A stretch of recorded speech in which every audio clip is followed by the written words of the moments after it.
मित्रांनो, लोक कधीच तुम्हाला कमी समजत नाहीत. त्यांनी फक्त आत्तापर्यंत तुमची जी कन्सिस्टन्सी आहे त्याची ताकद ओळखली नाही.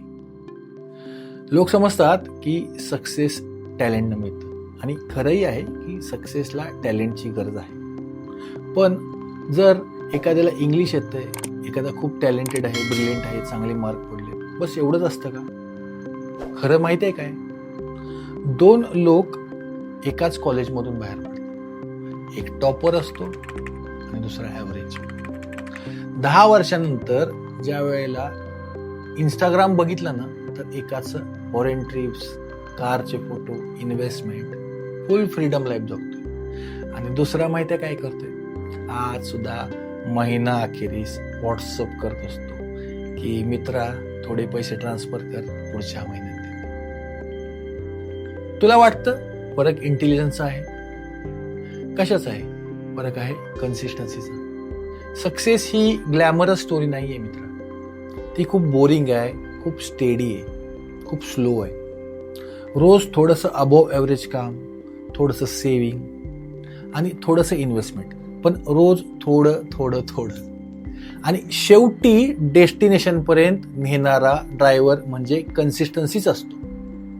तुला जर तुझ्या गोलपर्यंत, शेवटपर्यंत जायचं असेल तर फक्त टॅलेंटवर नाही जाऊ शकत. कन्सिस्टन्सी खूप आणि खूप महत्त्वाची आहे. आणि म्हणूनच ऑटोमिक हॅबिटचे जे लेखक आहेत जेम्स क्लिअर, ते म्हणतात, you don't rise to the level of your goal, you fall to the level of your system.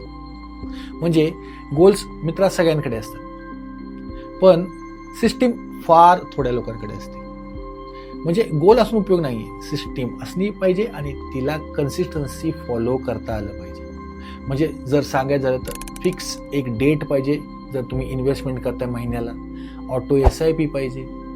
Credit card जर असतील तर त्याचं एक लिमिट सेट केलं पाहिजे की त्यावर मी खर्च नाही करणार. पहिले तर क्रेडिट कार्ड नसलंच पाहिजे.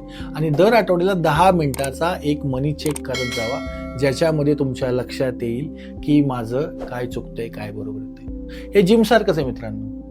जानेवारीला मोटिवेशनमध्ये सगळेजण जिम लावतात, जून जुलैपर्यंत कोण टिकतं? कोणच नाही.